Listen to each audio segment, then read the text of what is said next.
Good morning everyone, sweet morning. Chapter number 10, part number 3। हम comparative development की study कर रहे हैं, इंडियाज एंड इट्स नेबर। तो सबसे पहले हम आज डिस्कस करेंगे sectoral share of GDP and employment. आपको मैं पहले भी बता चुकी हूँ कि इस चैप्टर में से 1 मार्क्स के 2 क्वेश्चन पुट अप किए जाएंगे और उसके अलावा 1 क्वेश्चन आपका 6 मार्क्स का पूछा जाएगा। तो केवल एक ही यूनिट है ये चैप्टर नंबर 10, आपकी 1 यूनिट है और उसी 1 यूनिट में से आपसे जो क्वेश्चन पूछा जाएगा वो 1 नंबर का, एक चैप्टर 8 नंबर। तो सेक्टर में हम क्या पढ़ेंगे, ये सेक्टर हमें पता है 3 सेक्टर होते हैं, primary sector, secondary sector and service sector. तो उनका कितना कितना कंट्रीब्यूशन है हमारे जीडीपी के अंदर और कितना कितना डिस्ट्रीब्यूशन है किसके अंदर, हमारे वर्कफोर्स के अंदर, वो हम स्टडी करेंगे। देखिए भाई, हम बात करते हैं स्टार्टिंग में इंडिया के बारे में। इंडिया का कितना है, 17% जीडीपी में कंट्रीब्यूशन है। और कितने लोग वर्कफोर्स यानी कितने लोगों को एम्प्लॉयमेंट मिल रहा है, जो 50% जो पॉपुलेशन है उनको काम किससे मिल रहा है, एग्रीकल्चर से ही मिलने लग रहा है। जीडीपी में केवल उन 50% हमारी जो पॉपुलेशन है उसका कंट्रीब्यूशन केवल 17% है। Second one is your industry. Industry के अंदर अगर हम बात करें तो इंडस्ट्री में देखिए इंडिया का क्या आने लग रहा है, 30% कंट्रीब्यूशन है और 20% जो पॉपुलेशन है, 21% जो लोग है वो वर्क करने लग रहे हैं किसका, इंडस्ट्रियल सेक्टर में, एम्प्लॉयमेंट मिल रहा है। Last one is your service sector. Service sector में सबसे ज़्यादा जीडीपी में कंट्रीब्यूशन हमारे सर्विस सेक्टर का है। वहीं हमारी जो पॉपुलेशन है वो 29% लोगों को ही वहाँ पर काम मिला है। तो अगर हम बात करें जीडीपी में सबसे ज्यादा कंट्रीब्यूशन किसका है, आपका 1 मार्क्स का क्वेश्चन यहाँ से क्रिएट होता है कि जीडीपी में सबसे ज्यादा कंट्रीब्यूशन किसका है, आपको पता होना चाहिए सर्विस सेक्टर का। लेकिन ये पूछे कि डिस्ट्रीब्यूशन ऑफ वर्कफोर्स, सबसे ज्यादा वर्कफोर्स कहाँ पर इंगेज है, तो आपको पता होना चाहिए 50% वर्कफोर्स एग्रीकल्चर एरियाज के अंदर इंगेज है। तो ये तो था हमारे इंडिया के बारे में। अब हम बात करें चाइना।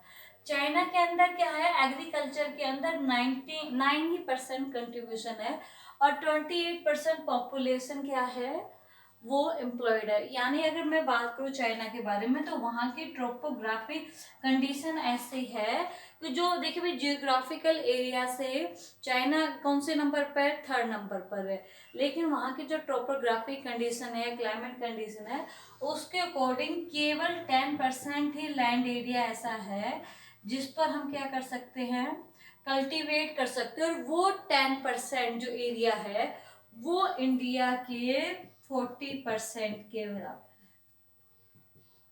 वो ही 10% इंडिया के 40% के क्या है, बराबर है।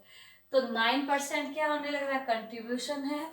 28 किस पे है, हमारा लोगों के पास यानी एम्प्लॉयमेंट है।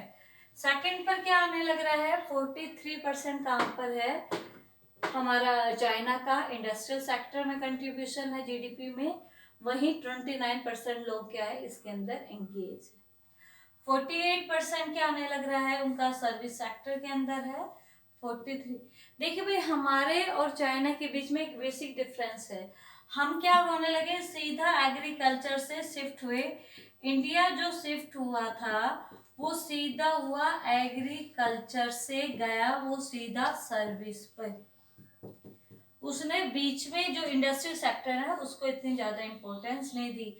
वहीं जो चाइना है, चाइना ने क्या किया, पहले वो एग्रीकल्चर से गया इंडस्ट्री की तरफ शिफ्ट हुआ, इंडस्ट्री से फिर वो गया सर्विस।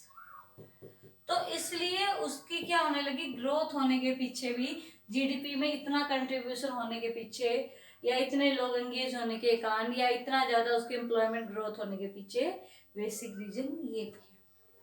अब बात करें हम पाकिस्तान की। पाकिस्तान के अंदर क्या आने लग रहा है, देखिए हम तो स्टार्टिंग से बात कर रहे हैं कि जो फर्टिलिटी लैंड है या फिर वहाँ पर आउटपुट प्रोडक्शन क्या है चाइना के अंदर ज़्यादा है।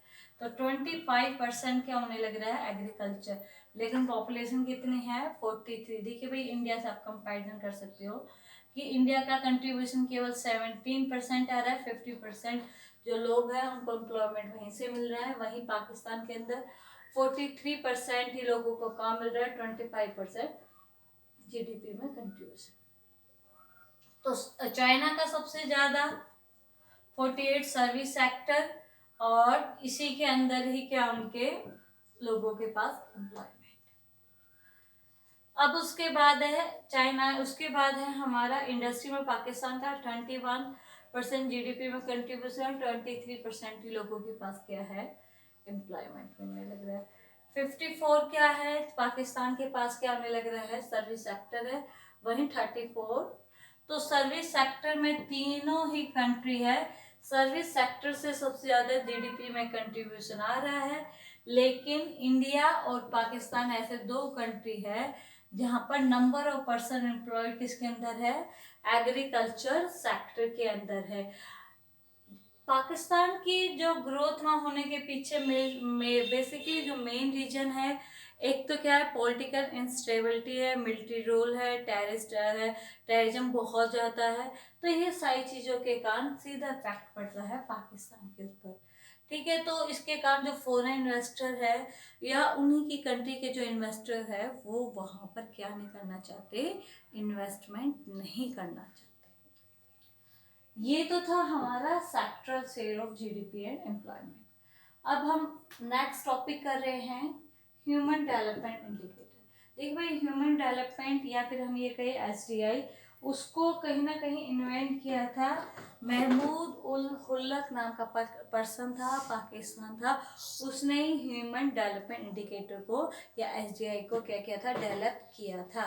ठीक है ना। तो जैसे कि इंडिया के अंदर बहुत सारे साइंटिस्ट है, पीएचडी होल्डर है साइंस के अंदर, मैथ्स के अंदर, same as it is Pakistan के अंदर भी बहुत सारे पीएचडी होल्डर है, यानी रिसर्च के एरिया में वो भी हमारे साथ साथ है, हमसे ज़्यादा पीछे नहीं है। तो ह्यूमन डेवलपमेंट इंडिकेटर में देखिए भाई, सबसे पहले है एसडीआई। एसडीआई में सबसे ऊपर रैंक किसकी है, चाइना की। एसडीआई, ये सारे मेजरमेंट एसडीआई के हैं बेटा, जिससे रैंक का पता लग रहा है, या लाइफ एक्सपेक्टेंसी कैसी है, या स्कूल कितने बच्चे जा रहे हैं, ये सारी चीजें उस एसडीआई से हम मेजरमेंट कर सकते हैं। यानी सबसे अच्छी कंडीशन किसकी है, एसडीआई की। एसडीआई में चाइना की रैंक सबसे अच्छी है, सेकंड नंबर पर इंडिया, थर्ड नंबर पर आपका पाकिस्तान। रैंक देखिए भाई, हमारी रैंक है 131। ये रैंक के रिगार्डिंग आपको पता है ना, जब स्टार्टिंग में कोरोना वायरस आया था, जब क्या कहा गया था कि इटली के अंदर हेल्थ फैसिलिटी बहुत अच्छी है, इटली के अंदर सेकंड नंबर पे हेल्थ फैसिलिटी पे, फर्स्ट नंबर पे यूएसए है। तो वहाँ पर कोरोना वायरस को कंट्रोल नहीं किया गया। तो इंडिया के अंदर तो रैंक 131 है, वहाँ पर इतनी अच्छी हेल्थ फैसिलिटी भी नहीं है, कैसे कंट्रोल करें। लेकिन धीरे धीरे हमारे यहाँ पर इतने बुरे हालात नहीं हुए जितने वहाँ पर हुए, हमने फिर भी अपने आप को कंट्रोल कर लिया। हमारी एसडीआई के अकॉर्डिंग रैंक कितनी है, 131। ठीक है, तो रैंक पूछी जा सकती है, इंडिया की रैंक कितनी है एसडीआई में, वो लिख देता है 131 है, 133 है, या 129 है। तो आपको पता होने चाहिए हमारी इंडिया की रैंक कितनी है, 131। इंपॉर्टेंट क्वेश्चन है, इंडिया की पूछेगा रैंक एसडीआई में, चाइना या पाकिस्तान की नहीं पूछेगा। Life expectancy at birth, life expectancy at birth का मतलब है कि एक पर्सन है इंडिया के अंदर कितने साल तक जीवित रहता है, ईयर की बेसिस पे है। सबसे ज्यादा लंबे टाइम तक वहाँ की हेल्थ कंडीशन अच्छी है चाइना की, इसलिए 76 ईयर रहता है। हमने फर्स्ट चैप्टर के अंदर भी पढ़ा था कि life expectancy at birth independence से पहले के टाइम तक इसकी अच्छी थी, इंडिपेंडेंस से पहले हमारी कितनी थी, केवल 33 थी, अब ग्रो होकर 68.3 है। लेकिन अभी भी हम पीछे अदर कंट्री से, और पाकिस्तान की हमसे भी थोड़ी सी खराब है, 66.4। Main year of schooling, main year of schooling होता है बेटा 15 ईयर से अबोव जो बच्चे क्या कर रहे हैं, स्कूल जाते हैं, एजुकेट होते हैं। देखिए 6 to 14 ईयर तक तो कहीं ना कहीं जो स्कूल है वहाँ पर कंपलसरी एजुकेशन कर रखा है, और सर्व शिक्षा अभियान के अंदर कह लीजिए। तो उसके बाद जब 15 साल का बच्चा हो जाता है, तो उसके बाद वो कहाँ, कितने स्कूल, कितने बच्चे, नंबर ऑफ स्टूडेंट जो स्कूल में जा रहे हैं, एजुकेशन ले रहे हैं, तो सबसे अच्छी वही है, चाइना ही है। हमारी कितनी है 6.3, पाकिस्तान की और भी कम है। इवन आपको पता ही होगा कि वहाँ पर तो पाकिस्तान में जो लड़कियों की एजुकेशन पे तो और भी पाबंदी है, लड़कियों को ज़्यादा वो एजुकेट करना नहीं चाहती। जीडीपी पर कैपिटल पीपीपी यूएस डॉलर के अकॉर्डिंग हमें बतानी है। देखिए भाई, जीडीपी पर कैपिटल है, सबसे अच्छी किसकी है, वही चाइना की, हर चीज में चाइना आगे है। सेकंड नंबर पे कौन है, इंडिया। थर्ड नंबर पे Pakistan. People below poverty line, देखिए भाई हम जो पीपल बिलो पावर्टी लाइन जो हम अपने अकॉर्डिंग पढ़ते हैं वो हम पढ़ते हैं 21.9%, लेकिन इसके अंदर जो दे रखी है वो डॉलर दे रखी है at $3.10 a day PPP, purchasing power parity के अकॉर्डिंग। तो इसमें कितने लग रहे हैं हमारे, सबसे ज़्यादा बुरे हालात कहाँ के हैं, पाकिस्तान के हैं। यहाँ पर 44%, 44 जो लोग हैं वो क्या है आपके बिलो पॉवर्टी लाइन, 44%।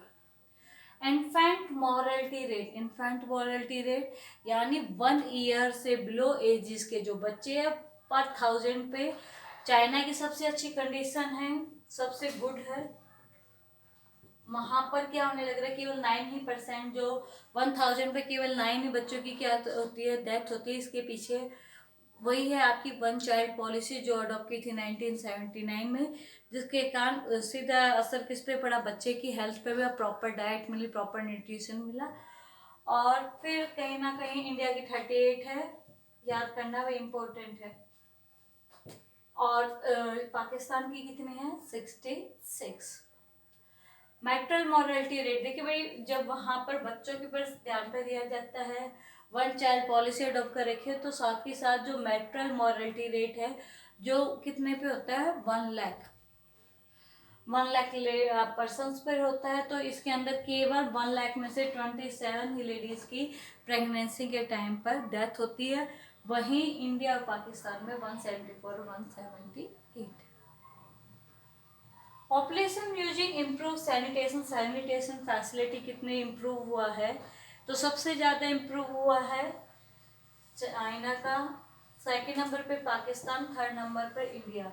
तो सैनिटेशन फैसिलिटी में क्या है, पाकिस्तान हमसे आगे। तो कई बार क्वेश्चन पुटअप किया जाता है कि ऐसा कौन सा एरिया है जहाँ पर पाकिस्तान हमसे आगे है, तो सैनिटेशन फैसिलिटी याद रखना है। उसके बाद है percentage of under nourished children, आपकी परसेंटेज है कितने अंडर नरिश्ड चिल्ड्रन है। तो देखिए भाई अंडर प्रॉपर वे से उन्हें डाइट नहीं मिल रही है, तो चाइना के अंदर केवल 9% ही ऐसे बच्चे हैं जिन्हें प्रॉपर वे से डाइट नहीं मिल रही। वहीं पाकिस्तान के अंदर बहुत ज़्यादा बुरे हालात है, वहाँ पर 45% ऐसे बच्चे हैं जिन्हें प्रॉपर डाइट नहीं मिलती, प्रॉपर खाना नहीं मिलता। तो सबसे बुरे हालत किसके हुए, आपके पाकिस्तान के। सबसे अच्छी किसके है, गुड किसका है, चाइना। ठीक है, तो ये ऐसे आपको ये रिमाइंड करना है, ऐसे आप टेबल के वे से आप क्या कर सकते हो, क्वेश्चन को क्रिएट कर सकते हो। चलिए अब हम अगला टॉपिक करेंगे।